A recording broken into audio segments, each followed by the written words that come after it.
Innovation lights the path, but development is the journey that turns your vision into a reality. In the last class, we identified market gaps and created solutions to fill them. Now it's time to turn those ideas into tangible products that solve real-world problems. Development isn't just about building, it's about building right. Depending on your innovation, development could mean full prototyping or simply refining an existing product through factory sampling. In this class, we'll guide you through each critical step, from refining your product and selecting the right partners to ensuring market success, so your innovations thrive in the marketplace. All right, guys, so in this class, we're going to talk about finally getting your product made. So in the development course, let's talk first about prototyping and sampling. If your product is a completely new invention, then you may need to create a prototype first to refine your concept before engaging a factory. So it depends on what it is, right? If it's a completely new thing and then there's parts and stuff that's very difficult to communicate either over a phone or text or email or something like that, then you probably have to make something. And making something could be either 3D printed, or you have to make it yourself, or find some company to fabricate something for you, or possibly even buy something existing already so that you can modify it yourself so that you could truly convey exactly what you're talking about. Otherwise, then it's possible to just do some sampling directly with the factory. And what I mean by that is, if you're doing just the straight sampling, it could be something that you could just communicate with the factory of what you want, what you're looking for, and they'll be able to produce something for you so that you could confirm the sample for them. So without knowing exactly what the product is that you want to do for this portion of the class, you're really going to have to use your own user discretion on what is appropriate as far as prototyping or sampling. But now let's move over to the flowchart of exactly what the development stages look like. So here is a very simple, straightforward flowchart of exactly what happens in the whole development process when we're trying to get our USP made. So initially, we already covered the prototyping and testing portion. So now we're going to choose our partners. So there's three main partners that we could work with. We're talking about sourcing agents, trade shows, or the factory direct. Now, there's two ways to meet the trade shows or factories, which is either you go to supplier directories such as Alibaba or Global Sources or Made in China. And there's also a pretty good one in US only, which is called thomasnet.com. Now, the other way is to go to trade shows directly, and you'll meet with either the factory direct or trading companies. Now, the reason why for this side and this side to be both the same color is because you'll most likely meet either the factory directly or a trading company, because only these two have the budget and funding to do either a booth at a trade show or to have a page on all of these places. Sourcing agents are more independent, so you'll find them on places such as Fiverr and Upwork more than you would find them in either the supplier directories or the trade shows. So the biggest pro about going to the trade show is to make those personal connections, shake hands, meet with people on the spot, see how you vibe with them, see the products itself, the quality that they have, collect more information, go home with the catalogs. That's why you would go directly to the trade show. It's a lot more of a hands-on approach. Now, using the supplier directories is more of an at-home online research approach. Sure, you could also get in contact with them directly and try your luck there, but you have to remember that when you're dealing with all of these companies, you're kind of on your own on this. So if you were to go with thomasnet.com because they're more USA based, then you probably wouldn't have too much of a language barrier, and you're probably going to get your product moved to you directly within the domestic market. So as far as logistics and stuff, it's a lot easier to deal with. So you may not need a sourcing agent where you're dealing with a supplier in the US. But when it comes to things like Alibaba, Global Sources, Made in China, all of these overseas factories, even if it's not made in China and you want to get something done from either Vietnam or Indonesia or any other foreign countries, you probably want to find a sourcing agent. And we're going to cover exactly why in a moment. So no matter which partner that you go with, What the process is going to be very simple, which is clear communication of your ideas of exactly what you want to produce. Then we would negotiate terms based on your ideas. They'll then tell you exactly what the price points are, and then you could haggle with them. We'll go back and forth on minimum order quantities.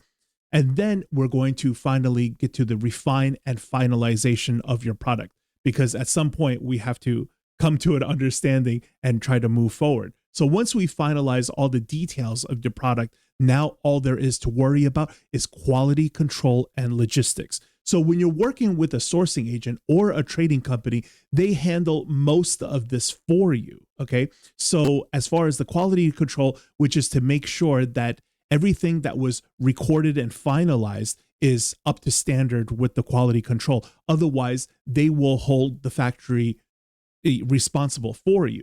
While if you were to handle with them directly, then you have to be very careful about your relationship with them to make sure that you're able to hold them responsible on your own. As far as the logistics is concerned, both companies of either a sourcing agent or a trading company will handle the logistics for you. So, as far as dealing with the bill of lading, which is your landing costs and how the things are going to be shipped, whether it's going to come by air or by sea, all of these things, they'll lay out the options for you clearly and work with you directly on that. So here is a clear infographic of why you should definitely go with a sourcing agent when you're first starting off.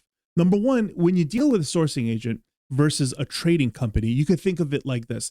A sourcing agent is kind of just like an independent lawyer, while a trading company is more like a law firm. So even though the trading company is more established and they would have better relationships with a lot of other factories established directly, but that doesn't mean that whatever it is that you're trying to do or create, a sourcing agent is not going to go out of their way and find those factories for you. They just may not necessarily have the exact kind of relationships.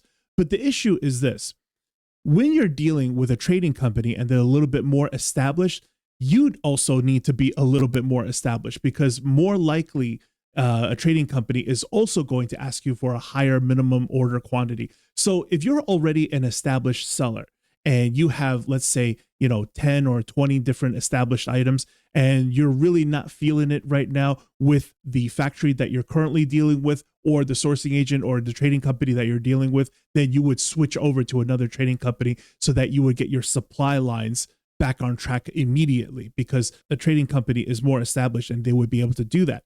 But if you're just starting off and you're talking about like 2 or 3 items that you're still working with, you should try to develop a relationship with a loyal sourcing agent instead. So the first thing that's most important about the sourcing agent is the whole language barrier issue. Most likely you'll want to buy some stuff that's produced overseas because you're going to have the best margins to work with. And having those margins to work with is what's going to really help set up your business for success right from the beginning, because having good margins also means that you'll be able to budget very well for promotions and ads and other things as such. So the next thing is about the aligned interests. So when you think about it, when you're trying to make a deal with a factory, aren't you guys sitting on opposite sides of the table?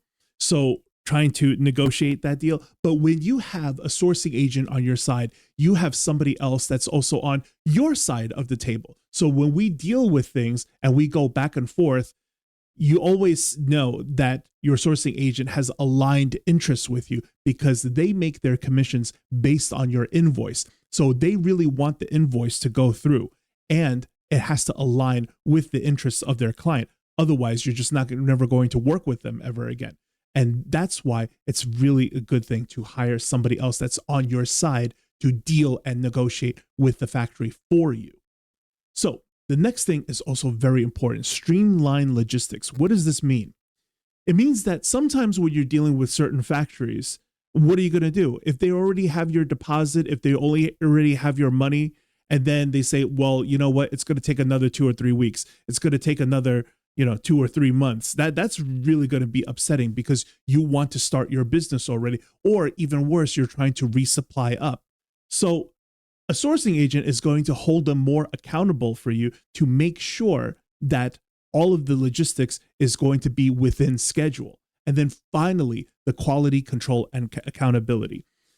Unless you have a very good relationship with the factory yourself, it would be best if you have somebody to hold them accountable. And that's why a sourcing agent is completely worth it. This agent is kind of like a all-inclusive, all-in-one type of service, so that all you have to do is just deal with that one person, make sure that everything that you're trying to communicate, they understand clearly, go back and forth with them. They'll give you the updates of stuff. They'll give you photo updates of exactly what's happening with your sampling, what's happening with the production. If there's any issues in between, you're most likely going to have a smoother transaction with a sourcing agent as opposed to being without one.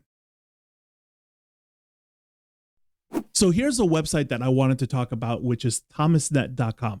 It's basically an Alibaba.com, but for American-based factories. So whatever you search here, you're going to see the credentials of the companies, and they're most likely going to have American addresses on them. So I recall we do have a subscriber that was very interested in doing paint guns. So if I go ahead and then search paint guns real quick, see 63 suppliers over here. Let's click on this and do a search. So immediately we could see Milwaukee, Wisconsin, Georgia, Ohio, Indiana, Michigan, Missouri, Arizona. So when we go ahead and click on something like this, is this a paint gun?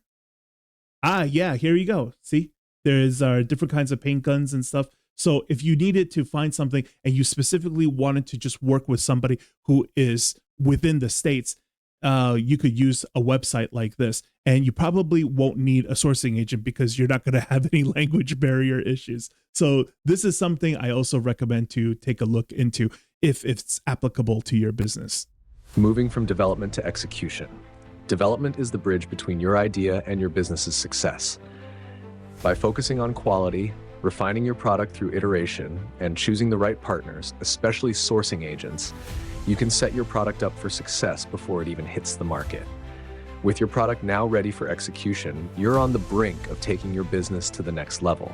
But remember, development is a process of constant improvement, so stay adaptable and always be open to refining as you move forward.